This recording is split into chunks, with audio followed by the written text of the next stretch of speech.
অ্যান্ড্রয়েডের এই টিউটোরিয়াল সিরিজে সবাইকে স্বাগতম। আমি আহসান আসিম বলছি। এর আগে টিউটোরিয়ালে আমরা দেখেছিলাম কিভাবে স্ক্রিনে একটা ইনপুট বক্স নিতে হয় এবং ওটাকে হালকা পাতলা কাস্টমাইজ করেছিলাম ড্রয়েবল ফাইলের মাধ্যমে ব্যাকগ্রাউন্ড সেট করে। তো আজকে আমরা যে জিনিসটা দেখব সেটাকে বলে টেক্সট ওয়াচার। টেক্সট ওয়াচার জিনিসটা কি? সেটা হচ্ছে আমরা যে এখানে এক একটা ইনপুট নিচ্ছি এর এগেনস্টে যদি আমরা কোনো একটা কল ব্যাক আমাদের জাভা ফাইলে চাই, লাইক এখানে একটা ইনপুট দিল, সাথে সাথে আমাদের জাভা ফাইলে একটা রেসপন্স আসলো যে কিছু একটা ইনপুট হয়েছে। তো এই জিনিসটা করে হচ্ছে টেক্সট ওয়াচারের মাধ্যমে। তো এখন এটা সুবিধাটা কি হবে? সুবিধাটা হচ্ছে কথার কথা আমরা কথা 5টা ক্যারেক্টার ইনপুট নেওয়ার পর আমরা বললাম যে আর ইনপুট দেওয়া যাবে না। যেমন ধরেন 1 2 3 4 5, এখন 6টাও দেওয়া যাচ্ছে, কিন্তু আমরা বললাম যে এই 5টাতে গিয়ে আটকে দিতে। তো সেটা করার অ্যাকচুয়ালি এখানেও একটা সিস্টেম আছে, সেটা হচ্ছে আমরা যদি লেন্থ সেট করে দিই, ম্যাক্স লেন্থ, এবং সেখানে 5 সেট করি, তো সেক্ষেত্রেও এই জিনিসটাই ঘটবে যে 5 ক্যারেক্টার পরে তার থেকে আর ইনপুট নেবে না। 1 2 3 4 5 তো আর নিচ্ছে না।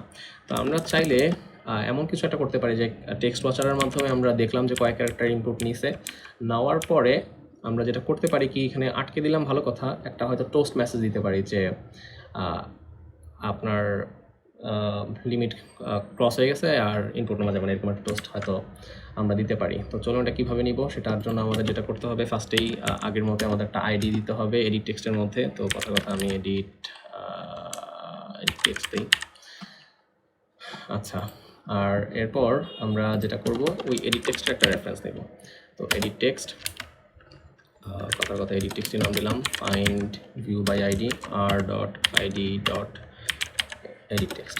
আচ্ছা, তো আমাদের এখন এই এডিট টেক্সট আমাদের জাভা ক্লাসের সাথে কানেক্টেড হয়ে গেছে। তো এখন আমরা যেটা করব, আমরা ফার্স্টে আমাদের যে অ্যাক্টিভিটিটা ছিল এর আগে আমরা ওই যে বাটনের ক্ষেত্রে অন ক্লিক লিসনারের কে ইমপ্লিমেন্ট করছিলাম, তো এই ক্ষেত্রে আমরা আবার নতুন একটা জিনিস ইমপ্লিমেন্ট করব, সেটা হচ্ছে টেক্সট ওয়াচার। আচ্ছা, তো টেক্সট ওয়াচার যখন দিব তখন সে আমাদেরকে বলবে যে এর কিছু মেথড আছে যেগুলোকে ইমপ্লিমেন্ট করার জন্য আমি শর্টকাটটা ইউজ করতেছি। সেটা করার হচ্ছে এই ক্লাসের উপর গিয়ে আমরা অল্টার চেপে এন্টার চাপবো, তো ইমপ্লিমেন্ট মেথডস নামে একটা কথা আসবে, আমরা সেটা দিয়ে দিলে এর মধ্যে যেই টেক্সট ওয়াচারের রিকোয়ার্ড মেথডগুলো আছে সেগুলো দেখাবে, সিলেক্টেড অবস্থায় থাকবে, জাস্ট আমরা ওকে প্রেস করব, নিচে চলে আসবে। তো এখানের ইয়া থেকেই বোঝা যাচ্ছে যে বিফোর টেক্সট চেঞ্জ মানে হচ্ছে কেউ একজন কথা এখানে প্রেস করছে, বাট টেক্সটটা চেঞ্জ হওয়ার আগেই এখানে একটা কল ব্যাক আসবে। অন টেক্সট চেঞ্জড মানে হচ্ছে টেক্সট যদি কখনো চেঞ্জ হয়, এরকম যেমন একটা চেঞ্জ হলো সেই ক্ষেত্রে আসবে। আর আফটার টেক্সট চেঞ্জ মানে হচ্ছে সব শেষ হয়ে গেছে, মানে চেঞ্জ হয়েছে, স্ক্রিনেও দেখাইছে, তারপরে সেখানে কল ব্যাকটা আসবে। তো এই 3টা মেথডকে ইউজ করে আমরা অ্যাকচুয়ালি অনেক কিছুই করতে পারি। তো সেটাকে আগে আমরা ইমপ্লিমেন্ট করছি, ঠিক আছে, কিন্তু এখন আমরা এডিট টেক্সটের সাথে কানেক্ট করি নাই। তো সেটা করার সিস্টেম হচ্ছে অ্যাড টেক্সট চেঞ্জ লিসেনার হিসেবে, যেহেতু আমাদের এই অ্যাক্টিভিটিটাই টেক্সট ওয়াচারকে ইমপ্লিমেন্ট করে আছে, তো সেই ক্ষেত্রে আমরা এখানে দিস দিতে পারবো। এই যে ওয়াচার হিসেবে দিস পাস করলাম। এখন হবে কি, এখন যেটা ঘটবে যে আমাদের যদি কখনো এখানে কোনো একটা ইনপুটে চেঞ্জ আসে, সাথে সাথে আমাদের এখানে মেথডগুলো কল হবে। তো এখানে প্রত্যেকটাতে আমি একটা টোস্ট দিই, toast dot make text this. এটা আমরা আগেও দেখাইছিলাম একটা টিউটোরিয়ালে, তো সেখানে ক্লিয়ার করছিলাম যে টোস্ট কীভাবে, জিনিসটা কি। তো ওটা ওই টিউটোরিয়ালে আমি হয়তো লিঙ্কে ডিসক্রিপশনে দিয়ে দিব, সেটা সম্ভবত বাটনের অন ক্লিক টিউটোরিয়ালে ছিল। তো যাই হোক, তো একটা টেক্সট অ্যাড করলাম এখানে। তো ঠিক তেমনি আমি সবগুলোতে একটা করে টোস্ট অ্যাড করি, এরপর রান করে দেখি। আচ্ছা, on text changed, after text changed. আচ্ছা, এবার একটু রান করে দেখি যে কখন কোন টোস্টটা আসে। তো যেটা ঘটবে, আমি যেটা বলছিলাম একটু আগে বলছি যে কখন কোনটা রান হবে, তো তাও জাস্ট দেখার জন্য দেখি। তো রান হচ্ছে। আচ্ছা, তো আমরা জাস্ট একটা ইনপুট দিব, কথা ডি, বিফোর টেক্সট চেঞ্জ ফার্স্টে কল হইলো, অন টেক্সট চেঞ্জ তারপর কল হইলো, আফটার টেক্সট চেঞ্জ তারপর কল হইলো। মানে ঘটনাটা হচ্ছে যে আমি লেখা শুরু করার মানে শুরুতেই এই মেথডটা কল হয়, আমার লেখাটা শেষ হওয়ার সাথে সাথে এই মেথডটা কল হয়, এবং টেক্সটটা এখানে দেখানোর পরে ওই মেথডটা কল হয়। খুব ফাস্ট ঘটনাটা ঘটে, যে কারণে আমরা হয়তো বুঝতে পারিনি। তো যাই হোক, তো আমাদের কল ব্যাকগুলো আমরা পেয়ে গেছি। তো এখন কথার কথা, আমরা যে এখানে ম্যাক্স লেন্থ 5 পর্যন্ত দিছি, তো তো এখানে অ্যাকচুয়ালি যেহেতু মেথডগুলো কল হইতেছে, তো আমরা চাইলে এই মেথডগুলোকে ইউজ করে আরও কিছু কাজ করতে পারি। যেমন ধরেন, এই যে এডিটেবল আফটার টেক্সট চেঞ্জ মেথডটা আছে, তার মধ্যে এডিটেবল নামে একটা জিনিস আছে।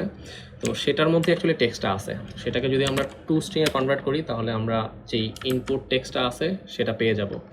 তো দেখি সেটা পাই কিনা। তো আমি অ্যাকচুয়ালি টেক্সট চেঞ্জের সাথে এইটাকে অ্যাড করে দিই। অ্যাস ডট টু স্ট্রিং মানে হচ্ছে যে এডিটেবলটা, তাকে আমরা স্ট্রিংয়ে কনভার্ট করতেছি, তারপর এই টোস্টের মাধ্যমে দেখতেছি। আচ্ছা, দেখি এখন কি ঘটে। তো যাই হোক, যেটা ঘটার কথা সেটা হচ্ছে যে ইনপুটটা ফাইনাল আকারে আছে,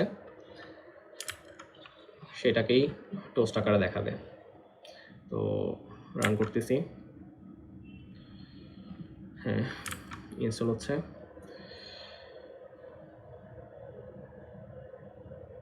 আচ্ছা,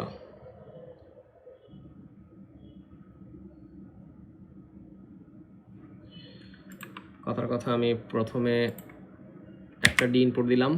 তো সবগুলো কল হওয়ার পরে লাস্টে সেটা যখন কল হবে, হ্যাঁ, আফটার টেক্সট ডি দেখালো। এখন যখন দুইটা দিলাম, তখন যেটা ঘটবে সেটা হচ্ছে দুইটা ডিকে দেখাবে।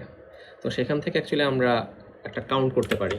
যেমন কথার কথা, এটা যেহেতু স্ট্রিংয়ে কনভার্ট করতে পারতেছি, তো আমরা একটা স্ট্রিং নেই। কথার কথা, current input equal to as dot to string. আচ্ছা, তো যারা জাভা স্ট্রিং সম্পর্কে সবারই আইডিয়া থাকার কথা, তার একটা মেথড আছে, সেটা হচ্ছে লেন্থ। এই লেন্থের মাধ্যমে অ্যাকচুয়ালি আমরা বলতে পারতেছি কয়েক ক্যারেক্টার সে ইনপুট দিছে। তো আমরা কাজ করি, টোস্টের মধ্যে এটাকে অ্যাড করি, তারপর রান করে দেখি। তো এখন যেটা ঘটবে সেটা হচ্ছে কি, একটু আগে তো আমাদের পুরো স্ট্রিংটা দেখাইছিল, এখন ওই স্ট্রিংয়ের লেন্থটা দেখাবে। তো প্রথমবার যখন ইনপুট দিব, সাথে সাথে আসার কথা হচ্ছে 1, তারপরটাতে 2, তারপরটাতে 3। আচ্ছা, টোস্টগুলো যেহেতু আসতে একটু সময় লাগে, তো আমি এই দুটোকে আপাতত জন্য কমেন্ট আউট করে দিচ্ছি। তো আমরা অলরেডি দেখছি যেগুলো কল হচ্ছে, সো কমেন্ট আউট করে দিলাম। যেহেতু রান করার পরে কমেন্ট আউট করছি, তো এই বিল্ডে এটা আসবে, সো ভয় করার কিছু নেই। তো যাই হোক, তো এইভাবে অ্যাকচুয়ালি আমরা কাউন্টারটা বসাইতে পারতেছি। তো এখন যেটা করব সেটা হচ্ছে, আমরা আমাদের যেই এডিট টেক্সটটা আছে সেটাকে আমরা এখানে ডিক্লেয়ার করছি। তো এখানে ডিক্লেয়ার করলে আমরা যেটা জানি যে একটা ফাংশনের মধ্যে ডিক্লেয়ার করলে আমরা ওটাকে শুধু ওইখানে ইউজ করতে পারবো। কিন্তু যদি জিনিসটাকে আমরা গ্লোবালি ডিক্লেয়ার করি, কথার কথা ক্লাসের আন্ডারে, তো তখন যেটা ঘটবে সেটা পুরো সবগুলো এখানে যত ফাংশন আছে সবগুলোতে আমরা ওইটার রেফারেন্স ইউজ করতে পারবো। তো সেখানে গিয়ে জাস্ট আমরা এই এডিট টেক্সটটাকে সরাই এটা দিয়ে দিলাম। এখন কোয়েশ্চেন হতে পারে যে আমরা এই কাজটা কেন এখানে নেই, যে এটা আমরা নিতে পারি নাই, কারণ হচ্ছে যে আমাদের ফার্স্টে অ্যাকচুয়ালি পুরো ক্লাসটা তে মানে মোট কথা আমাদের অ্যাপটা যখন রান হয়, যখন আমাদের এই অন ক্রিয়েট মেথডটা কল হয়, তখন গিয়ে আমরা এই লেআউট ফাইলটা এখানে সেট করছি। তো মানে এই লেআউট ফাইলটা যার আন্ডারে হচ্ছে এডিট টেক্সটটা আছে। তো এইটা লোড হওয়ার আগে অ্যাকচুয়ালি আমরা কল করে লাভ নেই। তো আমাদের আগে লেআউট ফাইলটা লোড হইতে হবে, তারপর আমরা আইডি ধরে ওই এডিট টেক্সটের রেফারেন্সকে কল করে আমরা সেট করতে পারবো। তো যাই হোক, এটা কেন করলাম সেটা একটু পরে দেখাচ্ছি। আর আগে আমি যেটা রান করছিলাম সেটা দেখি। তো on text change, after text change 1 দেখানোর কথা, আর পরটাতে 2 দেখাবে। তো এখন আমি যেটা করব সেটা হচ্ছে, আমরা যেভাবে টেক্সট ভিউর বিভিন্ন জিনিস আমরা সেট করতে পারছিলাম প্রোগ্রামেটিক্যালি, এখানেও সেটা পারবো যে এডিট টেক্সট ডট সেট কথার কথা ড্রয়াবল বা সেট ব্যাকগ্রাউন্ড হিসেবে আমরা একটা ড্রয়াবল পাস করতে পারবো। তো ড্রয়াবল কিভাবে আমরা কল করতে পারি সেটা হচ্ছে, আমরা এর আগে দেখছিলাম কথার কথা, আমি একটা ড্রয়াবল বানাচ্ছি, ড্রয়াবল সেটা হচ্ছে context compact dot get drawable, আর এখানে হচ্ছে আমি দিস পাস করি, আর ড্রয়াবল হিসেবে আমরা পাস করবো হচ্ছে আর ডট ড্রয়াবল ডট, আমরা এডিট টেক্সট স্টাইল নামে একটা ড্রয়াবল তৈরি করছিলাম, যেটা হচ্ছে অলরেডি আমাদের ব্যাকগ্রাউন্ডে অ্যাড করা আছে।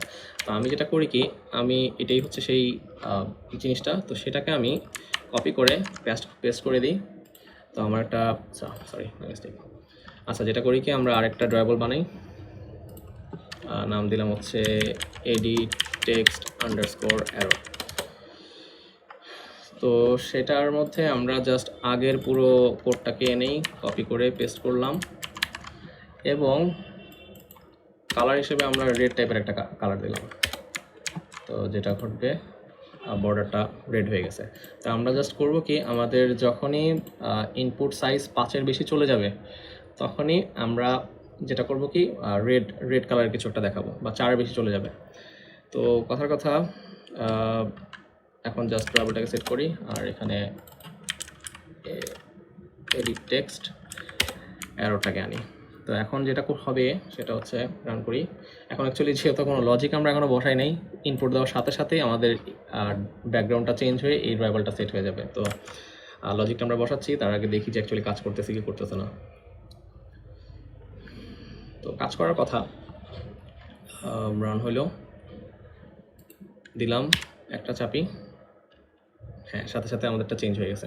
তো আমরা কি করব ঘটনাটা, এখন আমরা যেটা করব, আমাদের যখনই টেক্সট 4-এর বা 5-এর বেশি চলে যাবে আমরা ব্যাকগ্রাউন্ডটা সেট করব এইটা, আর যখনই আবার সব ব্যাকস্পেস দিয়ে মানে আমাদের ভ্যালিড ইনপুটে চলে আসবো তখন আমরা আগেরটা নিয়ে আসবো। তো সেটা করার সিস্টেমটা হচ্ছে সিম্পল, যেহেতু আমরা এটা নিলাম। তো কথার কথা, ইফ আমাদের যেই ইনপুট স্ট্রিংটা মানে হচ্ছে এটা কারেন্ট ইনপুট ডট লেন্থ যদি কথা 4-এর বেশি হয় বা ধরলাম 5-এর বেশি হয় তাহলে এটা দেখাবে, এই জিনিসটা সেট হয়ে যাবে। তো হইল।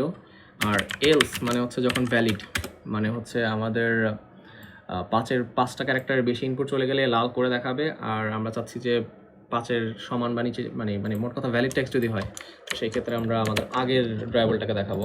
তো সেটা হচ্ছে এডিট টেক্সট স্টাইল। তো আমি এটাকে সরাই দিই। অ্যাকচুয়ালি এটাকে সরাই না দিয়ে আমাদের এররের ক্ষেত্রে আমি একটা জিনিস দিয়ে দিই যে ইনভ্যালিড ইনপুট, মানে একসাথে দুইটাই কাজ করলো আর কি। তো এই অবস্থায় রান করলে যেটা ঘটবে সেটা হচ্ছে আমাদের বলতে পারেন একটা ছোটোখাটো আমরা ভ্যালিডেশন এখানে অ্যাড করে দিছি, যে এখানে অ্যাকচুয়ালি আমরা যে কোনো ধরনের, আমাদের যেহেতু পুরো স্ট্রিংটা আছে তো এটাকে আমরা যে কোনো ধরনের ভ্যালিডেশন অ্যাড করতে পারি। এটা আমি লেন্থ দিয়ে করছি, আপনারা হয়তো এটাই ভ্যালিড ইমেল অ্যাড্রেস কিনা চেক করতে পারেন, বা ধরেন মানে যে কোনো কিছু আপনাদের প্রয়োজন, মানে ইনপুট যেরকম হওয়া উচিত সেরকম ভ্যালিডেশন আপনারা অ্যাড করতে পারেন। তো এই অবস্থায় রান করে দেখি কি ঘটে। তো আসলো, তো আমি ফার্স্টে দিলাম, এখনও ভ্যালিড, সমস্যা হয় নাই, এবারও সমস্যা হয় নাই, এবার সমস্যা হয় নাই, এবারও সমস্যা হয় নাই, এবার সমস্যা হয় নাই, এবারেও গিয়ে সমস্যা হওয়ার কথা। কিন্তু আমরা যেটা করছিলাম সেটা হচ্ছে আমাদের এখানে আমরা ম্যাক্স লেন্থ হিসেবে আমরা 5 বসাই দিয়েছিলাম, যে কারণে অ্যাকচুয়ালি বাই ডিফল্টে আমরা বেশি দিতে পারতেছি না। তো সেটা অ্যাকচুয়ালি ডিফল্ট আমরা চাইলে করতে পারি, বাট আমাদের মানে ইউআইটাকে একটু সুন্দর করার জন্য আমরা অ্যাকচুয়ালি পুরা এখানে না ইউজ না করে আমরা হয়তো লজিক্যালি বিভিন্ন জিনিস দেওয়ার চেষ্টা করব। তো রান করলাম, এবার আমরা 5 ক্যারেক্টার বেশি ইনপুট দিতে পারবো, কিন্তু ব্যাকগ্রাউন্ড কালারটা লাল হয়ে যাবে এবং একটা টোস্ট আসবে। তো যাই হোক, দেখি এবার ইনপুট নিয়ে 1 2 3 4 5 6, তো ভালো হয়ে গেছে এবং একটা টেক্সট আসছে ইনভ্যালিড ইনপুট। আবার যখন আমরা আমাদের ভ্যালিড চলে যাব তখন আবার দেখো। তো এইভাবে আমরা অ্যাকচুয়ালি যে কোনো ধরনের টেক্সটকে আমরা বিভিন্ন ধরনের ভ্যালিডেশন অ্যাড করতে পারবো, প্লাস হালকা পাতলা কাস্টমাইজেশনও আমরা দেখে পেলাম এখানে কীভাবে করতে হয়। তো যাই হোক, আজকে এতটুকুই, আশা করি আপনাদের পুরো বিষয়টা ক্লিয়ার হয়েছে। ধন্যবাদ সবাইকে।